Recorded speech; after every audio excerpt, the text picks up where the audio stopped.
আসসালামু আলাইকুম বন্ধুরা, আপনারা সবাই কেমন আছেন? আশা করি ভালো আছেন। Video blog with Mim YouTube চ্যানেলে আপনাদের সবাইকে স্বাগতম। আজকে আবু বাজার থেকে বড় মাছটা নিয়ে আনছে, তো এই মাছটা আজকে রান্না করব।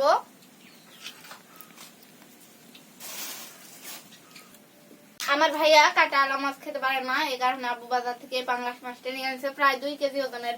আর এখনো মুখ লড়াচ্ছে কিন্তু মাছটা। এখন এই মাছটা কাটবো আমি। কালকে আনছি তো ওইটা তো উল্না টুলনা আমার মা থাকি ভাবে এটি। হ্যাঁ, সাবধানে মিম কামড় দিবে।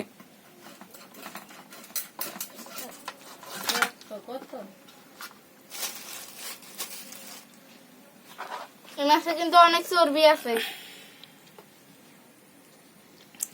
চর্বি তো মনে হয় 200 গ্রাম মিম। ডিম আছে নাকি দেখো তো? না, ডিম নাই।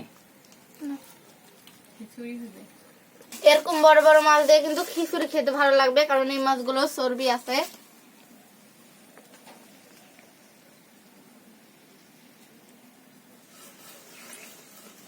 মাছের পেটও কিন্তু মিম অনেক বড় হবে আজকে। হ্যাঁ,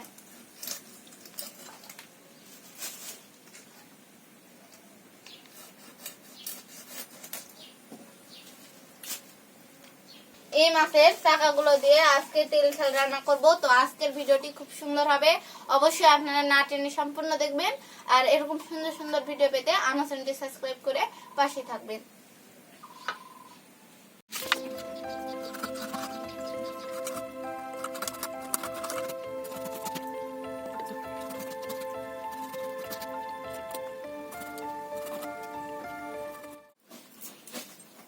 তো বন্ধুরা, মাছ কাটা হয়ে গেল, মাছটা ধুয়ে রেখে দিয়েছি। আর এখন মাছ রান্নার জন্য আমি পেঁয়াজ রসুন সব কেটে নিচ্ছি। আর এখানে আমাদের গাছ থেকে আম্মু কিছু মিষ্টি কুমড়া শাক নিয়ে আনছে, তো এই শাকগুলো দিয়ে মাছ দিয়ে ঝোল রান্না করব আজকে।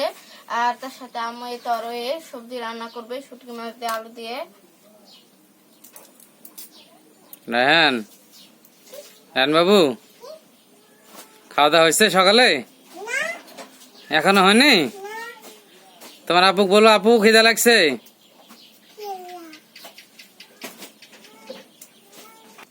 আমি আর ভাইয়া মিলে পেঁয়াজ গুলো কেটে দিচ্ছি। রায়হান ভাই আমাকে সাহায্য করছে পেঁয়াজ কাটতে। রায়হান পেঁয়াজ কাটতে পারে, তাই না? রায়হান ভালো পারে। হ্যাঁ,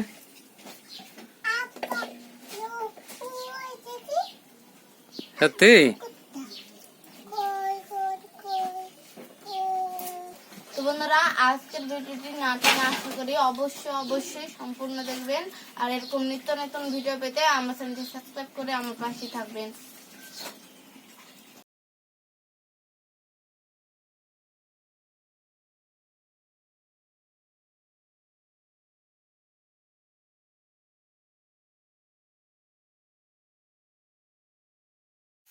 মাছ রান্না করার জন্য প্রথমে একটা কড়াইতে মাছ নিয়ে নিল।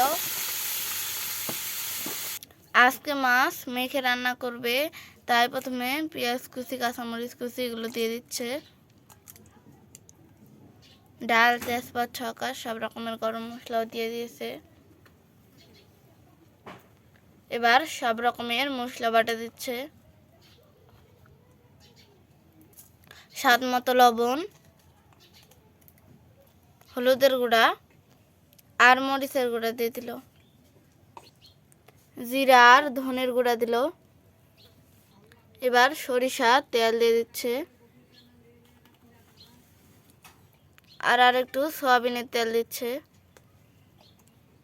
সব রকমের মশলা দেওয়া হয়ে গিয়েছে। এবার মাছগুলোকে ভালো করে মেখে নেবে হাত দিয়ে।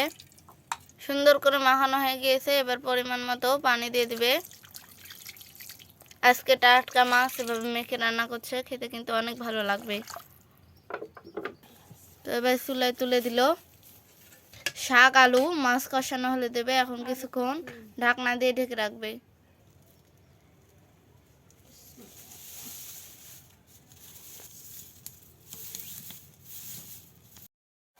মাছ কষানো হয়ে গিয়েছে, তাই এবার কুমড়ার শাকের পাতাগুলো দিয়ে দিল।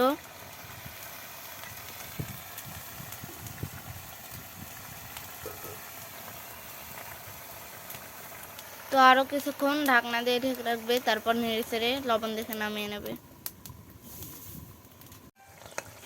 আম্মু সুন্দর করে মাছগুলোকে নেড়ে ছেড়ে কষিয়ে নিচ্ছে। কালারটাও কিন্তু অনেক সুন্দর আসছে। একেবারে ভুনা ভুনা করবে, তো আর একটু ঝোল শুকালেই হয়ে যাবে।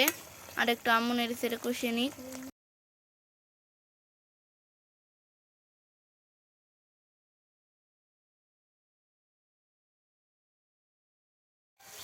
শাক আর মাছ আম্মু আবারও ভালোভাবে কষিয়ে নিল, তো কষানো হয়ে গিয়েছে। এবার ঝোল রাখার জন্য পরিমাণ মতো পানি দিয়ে দিবে। অনেক সুন্দর কষানো হয়েছে কিন্তু আজকের মাছটা, টাটকা মাছ, খেতে কিন্তু অনেক ভালো লাগবে। এবার শুধু ওই মাছের বলক উঠলেই লবণ দেখে নামিয়ে নেবে। ওই তো গিয়েছে, বলক উঠে গিয়েছে। আর এখানে আব্বু কালকে শনিবারের হাট থেকে কিছু পেঁয়াজি নিয়ে আনছিল, তো এগুলো দিয়ে দেবো। কিছু খাইছি আর এই চারটা ছিল, এই মাছের ঝোলে দিয়ে দেবো, তাহলে খেতে ভালো লাগবে। তো বন্ধুরা, মাছের ঝোল হয়ে গিয়েছে আর কালারটা অনেক সুন্দর আসছে। তো এখন আম্মু নামিয়ে নেবে, লবণ দেখে নিচ্ছে, তারপরে নামিয়ে নেবে। তো বন্ধুরা, মিমের রান্না শেষ, আর আমরা একসঙ্গে খেতে পারিনি বলে খাবার ভিডিওটা আপনাদের দেখাতে পারলাম না। তো বিকেলবেলায় আমাদের বাড়ির পাশের এই জমিগুলো দেখুন, বৃষ্টি থেমে গেছে। আজকে সারাদিন কোনো বৃষ্টি নাই, তারপরও পুরো মাঠ জুড়ে এখনও বৃষ্টিতে ভরে আছে। কারণ কয়েকদিনের একটানা বৃষ্টিতে সমস্ত জমিগুলো ভরে গিয়েছিল, আর সেই জমিগুলোর পানি এখনও আছে। আর আকাশটা কিছুটা হলো এখনও মেঘাচ্ছন্ন আছে, তবে বৃষ্টি সারাদিন আজকে হয়নি। প্রত্যেকটা জমি পানিতে ভরপুর হয়ে আছে। আপনাদের চোখ যতদূর যাবে দেখবেন শুধু বৃষ্টি আর বৃষ্টি। আসলে বৃষ্টিগুলো দেখেও অনেক ভালো লাগতেছে, কারণ প্রত্যেকটা জমি মনে হচ্ছে এক একটি বিলে পরিণত হয়ে গেছে। দেখুন, আপনার যতদূর তাকাবেন শুধু বৃষ্টি আর বৃষ্টি দেখতে পারবেন। গত কয়েকদিনের টানা বৃষ্টিতে সমস্ত জমিগুলো ভরে গেছে। আমি কাছ থেকে দেখাচ্ছি, দেখুন কত সুন্দর লাগতেছে দেখে। মনে হচ্ছে এই জমি না, এগুলো হচ্ছে প্রত্যেকটি একটি বিল বা নদীর মতো পানি জমে আছে। তো অনেক ভালো লাগতেছে দেখে। আর দু একদিনের মধ্যেই পানিগুলো নেমে যাবে এবং প্রত্যেকটা জমিতে চাষ করা হবে। তো বন্ধুরা, আজকের ভিডিওটি কেমন লাগলো অবশ্যই কমেন্টে জানাবেন। সবাই ভালো থাকবেন। আল্লাহ হাফেজ।